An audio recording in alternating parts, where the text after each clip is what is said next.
Assalamualaikum warahmatullahi wabarakatuh. Salam sejahtera bagi kita semua. Shalom, Om Swastiastu, Namo Buddhaya, Salam Kepercayaan. Nah, di video saya ini saya akan membahas tentang pengantar aktasi. Nah, sebelumnya kalian tahu dong istilah tak kenal maka tak sayang.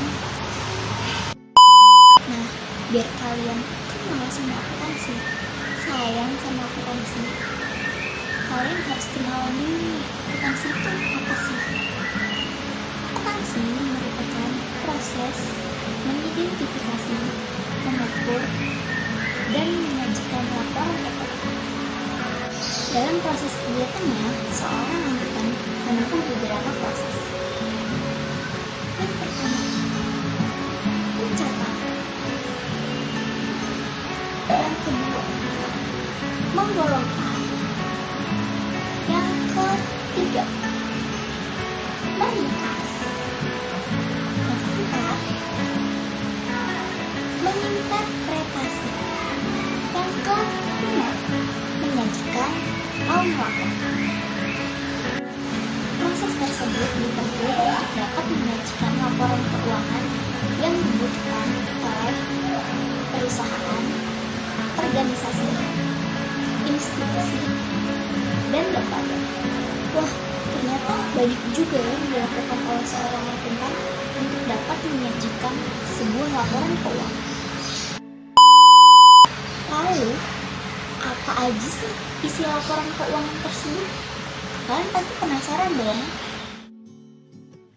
Isi dari laporan keuangan yang dibuat oleh seorang akuntan yaitu neraca atau bisa disebut dengan balance sheet, memperlihatkan gambaran real terkait aset, liability, dan ekuitas pada bisnis.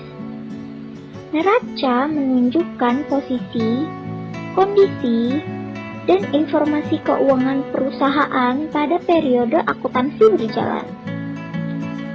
Neraca ada rumusnya nih, yaitu aset sama dengan liability ditambah ekuitas.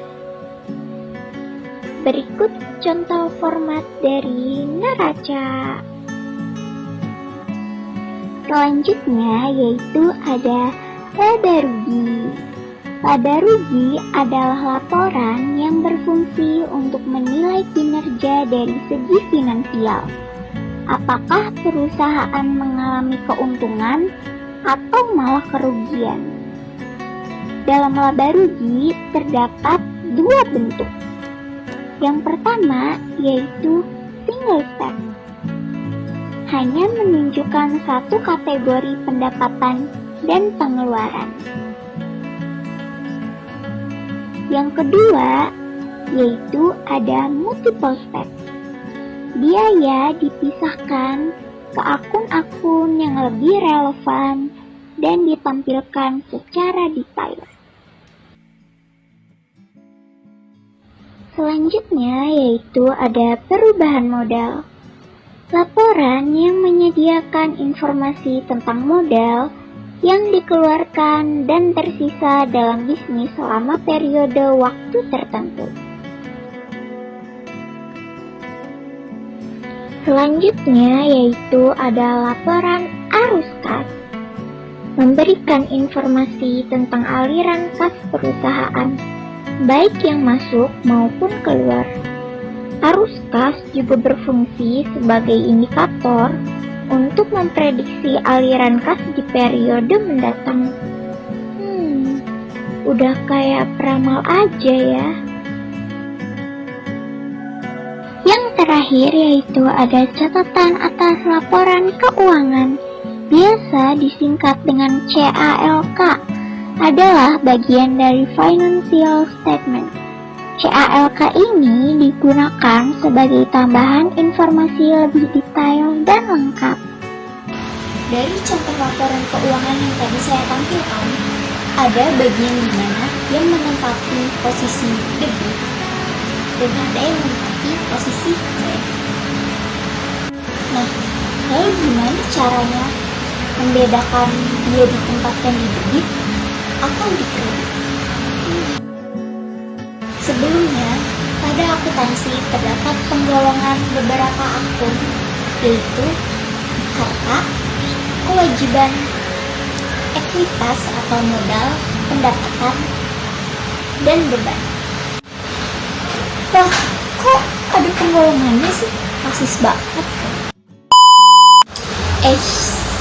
Penggolongan akun dilakukan pasti ada tujuannya dong. Gak cuma digolongin doang. Tujuan yang pertama yaitu menunjukkan tempat pencatatan untuk posisi aktiva, kewajiban, ekuitas, pendapatan, dan beban. Yang kedua, menunjukkan pertumbuhan atau pengurangan unsur aktiva, kewajiban, modal, beban, dan pendapatan. Nah, yang terakhir nih, yang ketiga yaitu menjadi sumber informasi untuk posisi harta, kewajiban, ekuitas, beban, dan pendapatan. Hal ini akan dipakai sebagai dasar untuk menyusun laporan keuangan. Nah, sekarang kalian tahu kan penggolongan akun yang ada di akuntansi. Kembali lagi ke topik pertanyaan yang awal, gimana sih caranya kita tahu itu ditempatkan di debit atau di kredit? Mekanismenya adalah jika harta bertambah ditempatkan di posisi debit, jika harta berkurang ditempatkan di posisi kredit. Yang kedua ada kewajiban. Jika kewajiban bertambah ditempatkan di posisi kredit, jika kewajiban berkurang ditempatkan di posisi debit. Yang ketiga yaitu ada ekuitas atau modal.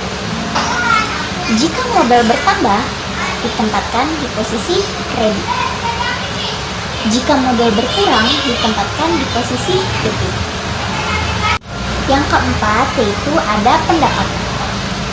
Jika pendapatan bertambah ditempatkan di posisi kredit, jika pendapatan berkurang ditempatkan di posisi debit.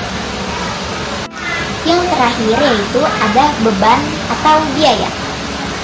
Jika beban bertambah ditempatkan di posisi debit, jika beban berkurang ditempatkan di posisi kredit. Wah, susah banget sih ngapalinnya, banyak banget, sumpah.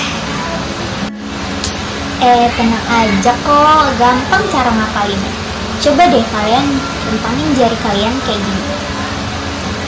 Pada ibu jari menempati posisi harta. Pada jari telunjuk menempati posisi kewajiban. Pada jari tengah menempati posisi ekuitas atau modal. Pada jari manis menempati posisi pendapatan. Pada jari kelingking menempati posisi beban. Karena kewajiban, ekuitas, dan pendapatan memiliki kesamaan, yaitu jika bertambah di posisi kredit dan berkurang di posisi debit, maka lipat ketiga jari tersebut ke bawah. Sekarang tersisa hanya harta dan pendapatan, yaitu yang memiliki kesamaan jika bertambah di posisi debit dan berkurang di posisi kredit. Maka akan membentuk isyarat saka. Bagi yang belum tahu, apa sih itu isyarat saka? Isyarat saka yaitu ucapan salam yang dilakukan oleh penduduk Hawaii. Jadi, dalam akuntansi, isyarat ini mengartikan salam akuntansi. Cukup sekian yang bisa saya sampaikan mengenai pengenalan akuntansi. Makasih buat kalian yang udah nonton video ini sampai akhir. Jangan lupa like, comment, share, and subscribe ya. Dadah!